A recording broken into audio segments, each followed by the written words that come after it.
Film dibuka dengan diperlihatkan sebuah TKP pembunuhan. Di sini ada seorang detektif bernama Seng yang sedang menangani kasus pembunuhan seorang arsitek terkenal bernama Min Ho. Min Ho adalah anak dari seorang senator bernama Ming Chen, dan sementara ini sebagai tersangkanya adalah Yao Wena, istri dari seorang pengusaha properti terkenal bernama Sadi. Wena juga adalah penggiat aksi kemanusiaan, terutama tentang masalah pendidikan anak-anak kurang mampu. 沙地之妻制集团是全国地产行业龙头，被害人身份引发社会。 Scene berpindah ke kediaman tersangka Wena yang baru saja dibebaskan dengan jaminan oleh pengacaranya. Detektif Seng pun mendatangi ke rumah Wena. Di sana detektif Seng masih terus mendalami kasus tersebut, karena Wena sampai saat ini masih belum mengakui keterlibatannya atas pembunuhan Min Ho.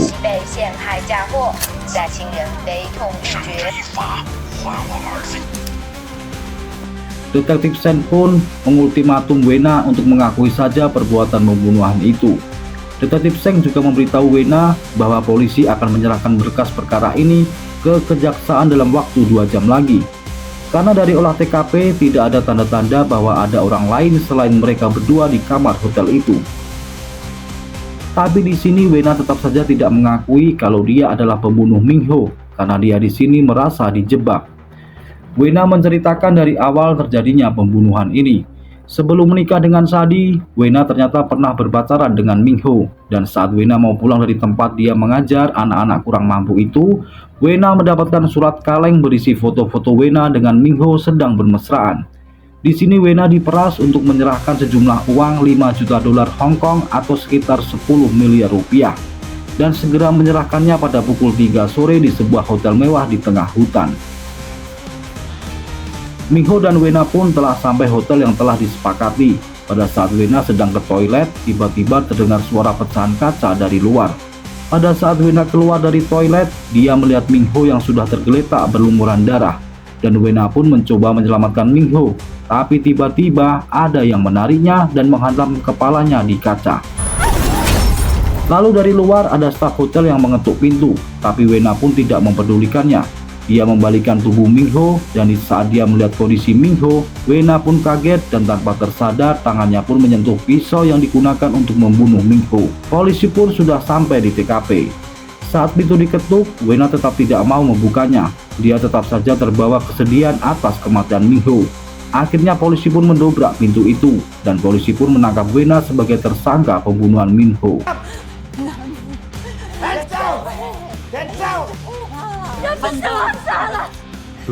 Di sini detektif Seng mempermainkan logika Wena. Dia pun menjelaskan bahwa TKP tidak ditemukan bukti yang mengarah ada orang lain selain mereka berdua. Dari segala sudut TKP sudah diperiksa. Dan apabila itu adalah kasus pemerasan, SMS dan telepon yang masuk ke handphone Wena itu semua berasal dari server palsu yang siapapun bisa menggunakannya di internet. Uang yang diminta oleh pemeras pun masih utuh, tidak berkurang. Dan dari bukti-bukti yang kuat itu, semua mengarah kepada Wena sebagai tersangka utama. Detektif Seng pun menunjukkan sebuah bukti baru. Dia menunjukkan sebuah berkas orang hilang bernama Leo Ping. Dan detektif Seng pun berkata ada sebuah saksi rahasia yang akan bisa lebih memberatkan Wena dalam kasus ini. Dan apabila kasus ini sudah masuk ke kejaksaan, maka Senator Ming Chen pun bisa mengintervensi kasus ini agar Wena bisa dihukum lebih berat. Detektif Seng pun mendesak Wena agar segera mengakui perbuatannya agar semuanya nanti akan lebih dipermudah. Dikarenakan waktu yang tinggal 1 jam 40 menit lagi dan dia melihat berkas hilangnya Leo Ping, akhirnya Wena pun menceritakan 6 bulan yang lalu. Sebelum Wena menikah dengan Sadi, Wena pergi bersama Min Ho ke salah satu villa di pegunungan daerah Min Suhi. Saat di perjalanan, Min Ho yang cemburu karena Wena habis ditelepon oleh Sadi, mereka pun berdebat di dalam mobil itu. Akhirnya Min Ho kehilangan kendali. Tiba-tiba Min Ho menabrak mobil yang ada di depannya.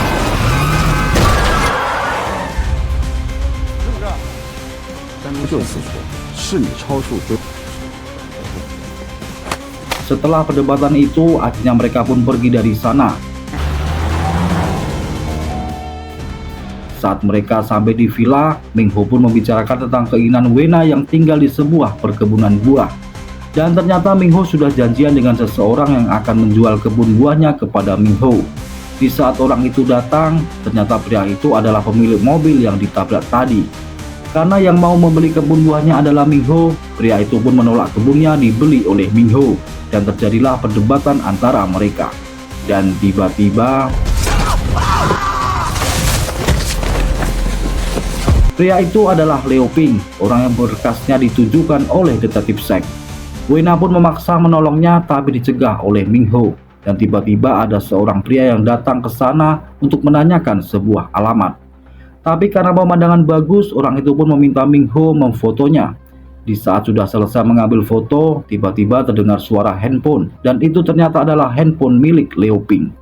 Di situ Wena pun disuruh untuk mengangkat telepon itu, dan Ming Ho memberitahukan bahwa itu adalah handphone milik pacarnya yang terjatuh. Akhirnya pria tersebut pun pergi dari sana.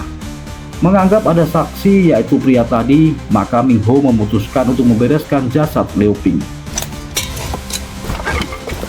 Di saat Ming Ho turun dia terjatuh, akhirnya Wena pun turun untuk membantunya.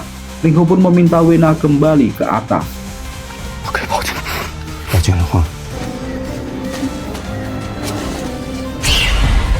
Singkat cerita, di saat Wena akan kembali ke atas, ternyata tangga tali yang mereka pakai itu putus. Dan Wena pun harus melalui jalan hutan untuk kembali ke atas. Di tengah perjalanan, Wena bertemu dengan mobil yang mau mengantarkannya. Akhirnya Wena pun ikut dengan ibu yang bernama Hong. Di situ Wena pun memperkenalkan dirinya bernama Li. Dia juga memperkenalkan anaknya yang sedang sakit bernama Chan. Ibu Hong mengajak Wena untuk mampir ke rumahnya karena hujan seperti ini sulit untuk mendapatkan taksi. Sesampainya di rumah Ibu Hong, Wena membersihkan diri dan menyadari bahwa kalung dia telah terjatuh. Di saat keluar kamar mandi, Wena pun terkejut dengan apa yang dia lihat. Dia melihat foto Liu Ping bersama keluarganya. Di saat putra Ibu Hong memanggilnya, tiba-tiba terdengar suara getar handphone. Dan ternyata handphone milik Liu Ping tadi berbunyi dan ada panggilan dari istrinya Ibu Hong. Lalu dengan cepat dan panik, Wena pun meletakkan handphone itu di balik bantal kursi tamu. Dan di saat Ibu Hong keluar dan menanyakan apakah kamu mendengar suara handphone, lalu Wena menjawab iya mendengarnya dan menunjuk di salah satu kursi ruang tamu itu. Akhirnya dengan keadaan panik, Wena pun pamit untuk pulang.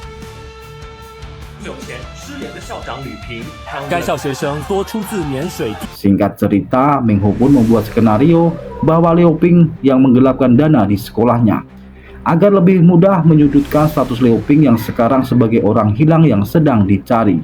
Ming Ho pun mengancam Wena agar tidak melaporkan kasus ini ke polisi karena apabila dilaporkan, Ming Ho tidak segan-segan untuk membunuhnya. Di sini detektif Seng pun menunjukkan saksi bukti lagi bahwa kalung yang hilang saat di hutan tadi telah ada di tangannya. Di situ terdapat darah Liu Ping dan sangat jelas kalung itu adalah milik Wena karena ada namanya di kalung itu. Karena satu bukti lagi yang mengarah kepada pembunuhan Liu Ping, maka detektif Seng mengatakan kalau Wena akan menanggung 2 kasus pembunuhan sekaligus. Dan ternyata di sini detektif Seng menawarkan penawaran yang sangat tidak mengejutkan. Bahwa sebelum berkas sampai di tangan kejaksaan, bukti-bukti yang dipegang detektif Seng bisa dia lenyapkan dengan cara menukarkan dengan uang 10 juta dolar Hong Kong atau sekitar 20 miliar rupiah. Tapi itu hanya untuk satu kasus, yaitu pembunuhan Liu Ping. Lalu detektif Seng pun mengingatkan kembali ingatan Wena tentang kamar 0706, karena dari semua kasus ini adalah saling berkaitan. Dan detektif Seng pun juga mengatakan kalau Wena telah mengarang tentang foto mereka berdua tadi. Karena Wena merasa tertekan atas bukti-bukti yang dimiliki detektif Seng, Wena pun menceritakan yang sebenarnya. Pada saat itu, Wena mendapatkan surat kaleng yang berisi foto villa tempat mereka melakukan pertemuan dengan Liu Ping. Dan di balik foto itu ada tulisan, "Saya melihatnya." Akhirnya setelah 1 jam, detektif Seng mempermainkan logika Wena, dia pun menjelaskan semua. Keesokan harinya, detektif Seng pun diperintahkan untuk menangani kasus ini. Dia mendatangi rumah Liu Ping. Di sana dia bertemu dengan anak dan Ibu Hong. Detektif Seng pun mencoba memancing Ibu Hong. Apabila memang betul Liu Ping menggelapkan uang sekolah, dia pasti akan menyisakan sedikit untuk keluarganya. Detektif Seng meminta sedikit uang untuk membantu pencarian Liu Ping agar lebih mudah dengan alasan anggaran di kantor sangatlah kecil. Di sana Ibu Hong pun menolak karena dia memang tidak memiliki uang untuk diberikan ke detektif Seng. Ibu Hong pun mengatakan bahwa suaminya difitnah karena Liu Ping adalah orang baik yang selalu perhatian kepada orang yang perlu pertolongan. Jadi tidak mungkin dia melakukan penggelapan itu. Tapi detektif Seng berjanji akan terus mencari di mana Liu Ping berada. Detektif Seng menceritakan kepada Wena bahwa ada rasa dendam yang begitu besar atas apa yang terjadi oleh Liu Ping.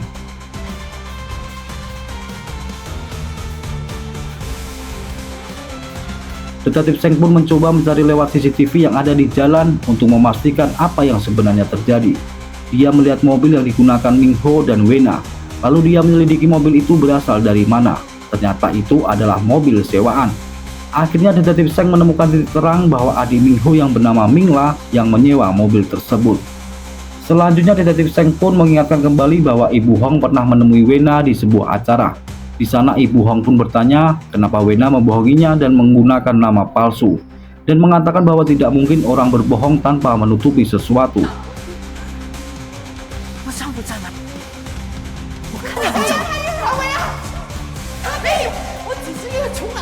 Dan di dalam interogasi polisi terhadap Ibu Hong, dia pun mengatakan bahwa dia yakin Wena adalah orang yang membunuh suaminya dan Wena akan mendapatkan hal yang setimpal. Dari sini detektif Seng pun menjelaskan bahwa yang membunuh Ming Ho adalah Ibu Hong. Lalu detektif Seng meminta tambahan uang menjadi 20 juta dolar Hong Kong ditambah dengan kalung yang ada padanya. Lalu Wena pun menyepakatinya dan sudah mentransfer sesuai yang detektif Seng minta. Tapi Wena tidak bisa percaya begitu saja. Dia menanyakan bagaimana Ibu Hong bisa membunuh Ming Ho. Detektif Seng langsung menunjukkan sebuah foto Ibu Hong sedang menggunakan pakaian room service hotel tersebut. Di sini pun dijelaskan bagaimana Ibu Hong melakukan aksinya. Ibu Hong membuka kamar sebelah dari 0706 dan dia membuka jendela untuk jalan dia kabur nanti. Lalu Ibu Hong pergi ke kamar 0706 dan bersembunyi di dalam lemari pakaian. Dan saat Wena dan Ming Ho datang, dia melakukan aksinya.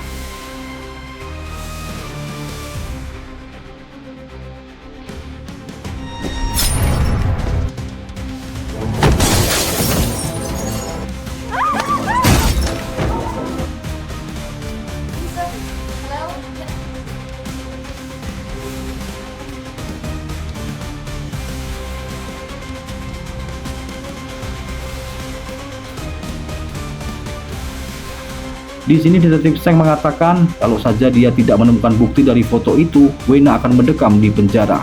Harus ada bukti bahwa memang Ming Ho lah yang membunuh Liu Ping. Maka dengan itu detektif Seng meminta Wena untuk mengatakannya sebenarnya. Di sini plot twist kedua akan kita saksikan. Saat detektif Seng melakukan pemeriksaan di rumah Ming Ho, dia mengambil gelang milik Ming Ho yang bisa untuk membuktikan bahwa Ming Ho lah yang membunuh Liu Ping. Maka kali ini hanya satu lagi yang perlu ditunjukkan oleh Wena, yaitu di mana jasad Liu Ping dikubur. Di sini Wena mengatakan dia tidak tahu di mana jasad Liu Ping dikubur karena yang menguburnya adalah Ming Ho.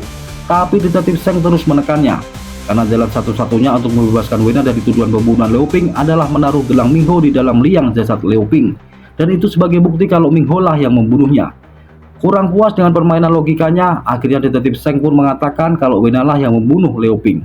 Karena alibi terbaiknya adalah Wena lebih memiliki kebencian terhadap Liu Ping daripada Ming Ho.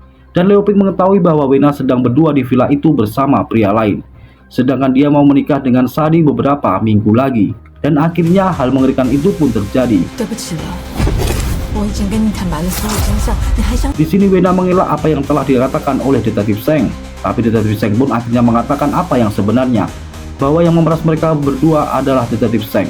Detektif Seng membongkar semua kebusukan Wena, dan pada hari itu Wena lah yang mengemudikan mobil dari awal, dan Wena pun yang mengendalikan situasi pada saat terbunuhnya Liu Ping dan meminta agar mereka tidak bertemu dulu sampai situasi aman. Di saat Ming Ho melihat berita tentang hilangnya Liu Ping karena dalam keadaan bersalah, dia pun langsung menghubungi Wena untuk bertemu. Di situ Wena dan pengacaranya lah yang mengatur semua fitnah ditujukan oleh Liu Ping. Dia juga lah yang mengambil identitas Liu Ping di saat dia mau menguburnya. Tapi lagi-lagi Wena mengelaknya. Detektif Seng pun menceritakan bahwa di saat dan akhirnya untuk beli rasa bersalahnya, dia pun menemui Ibu Hong untuk mengakui semua perbuatan Wena dan Ming Ho atas hilangnya Liu Ping. Lalu Wena berkata mengapa Ibu Hong tidak melaporkan kepada polisi atas pengakuan Ming Ho. Detektif Seng pun mengatakan kalau kalian adalah orang yang memiliki uang dan berkuasa. Kalau lo punya duit, lo punya kuasa. Dan disinilah Detektif Seng memanfaatkan keadaan yang terjadi. Detektif Seng membuat jebakan agar semua menjadi lebih masuk akal. Dan di sini plot twist ketiga dimulai. Di saat Minho dan Wena berada di kamar itu, mereka pun membicarakan masalah yang sedang mereka hadapi, termasuk mengapa Wena telah mendorong Leoping ke jurang. Dan Minho mengatakan kalau dia merekam apa yang sedang mereka bicarakan dari tadi. Dan tanpa disadari Wena bahwa telepon Minho pun terhubung dengan Detektif Seng. Detektif Seng pun mendengar semua pembicaraan yang mereka katakan, termasuk di situ Wena mengakui kalau ini semua adalah demi kekuasaan. Untuk memancing logika Wena, Detektif Seng pun mengatakan bahwa Minho telah melakukan bundir dan Wena pun tetap terlibat dengan kematian Minho. Tapi Wena pun lagi-lagi mengelaknya dengan mengatakan bahwa foto ini adalah bukti kalau Ibu Hong lah yang membunuh Minho. Tapi dengan santainya, Detektif Seng mengatakan bahwa itu adalah hasil dari editannya, karena jelas dicermin bahwa itu bukanlah foto Ibu Hong. Karena semua bukti-bukti yang menyudutkan Wena, maka Detektif Seng pun meminta menaikkan harga menjadi 100 juta dolar Hong Kong atau sekitar 200 miliar rupiah sebelum berkas ini diserahkan ke kejaksaan. Bahkan belum cukup, Detektif Seng memainkan logika Wena. Dia mengatakan sebenarnya yang membunuh Minho adalah Wena. Di saat mereka sedang bermesraan merenungi masalah mereka, di situ Wena langsung menebas leher Minho dengan pisau yang telah dia pegang. Akhirnya karena Wena sudah terpancing logika terbaliknya, Detektif Seng pun mengatakan yang sebenarnya, bahwa dia sangat sakit hati kepada Minho karena mereka sudah kenal dari kecil di panti asuhan dulu. Tapi mengapa di saat semua cita-cita mereka terwujud, Minho mengkhianatinya dan ingin melaporkannya tentang kasus Leoping. Terjadilah perebutan handphone milik Minho yang dimana Wena berniat untuk menghapus rekaman yang ada di dalamnya. Namun Minho pun memaksa Wena untuk membunuhnya agar semua ini tidak menjadi bebannya lagi, tapi lain yang terjadi.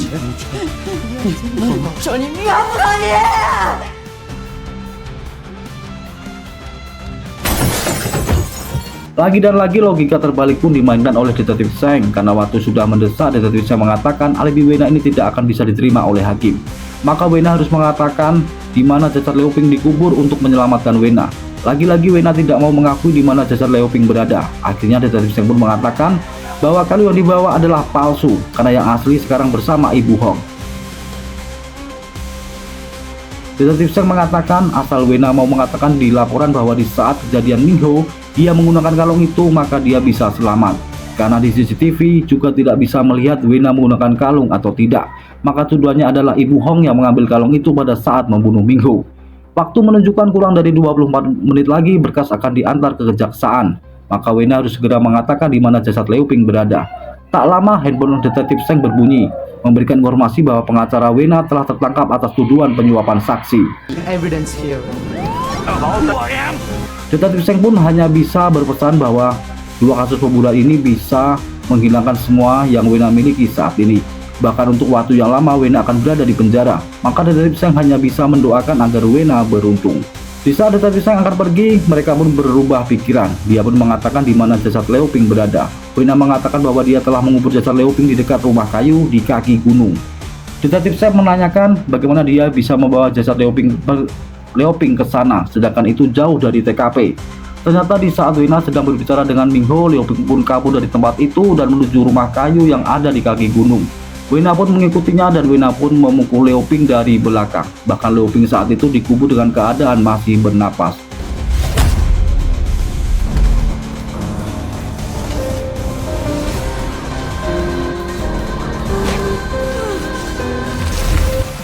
Maka plot twist keempat akan ditemukan di sini.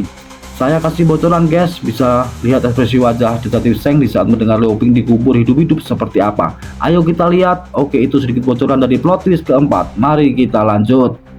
Detektif Seng lalu berpamitan dan mengingatkan kepada Wena untuk segera melunasi kekurangannya. Lalu dengan santai menghidupkan cerutunya. Tapi dia tidak menghabiskannya dan meninggalkannya di asbak meja.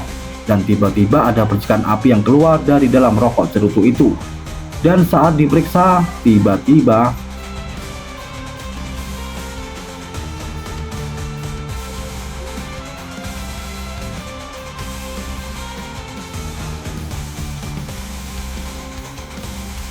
di saat penangkapan Wena sempat mengatakan bahwa dia diperas oleh Detektif Seng dan dia mengaku sudah mentransfer 20 juta dolar ke rekening Detektif Seng. Dan ternyata guys, salah satu polisi itu mengakui bahwa dialah Detektif Seng yang asli. Dan uang itu pun masuk ke rekening Detektif Seng yang asli. Maka Wena saat itu juga ditambahkan tuduhan penyuapan. Detektif Seng sudah mengatur semua ini untuk membuka kebusukan dari Wena. Dan seperti tebakan kalian, orang berbicara pada Wena tadi adalah anak dari Leo Ping bernama Leo Chan. Dalam kasus hilangnya Leo Ping ini, Leo Chan meminta polisi agar dia bisa membantunya dalam memecahkan kasus yang mengarahkan terhadap Wena. Maka mereka pun menyusun rencana itu semua demi mendapatkan pengakuan dari Wena. Dan film pun selesai.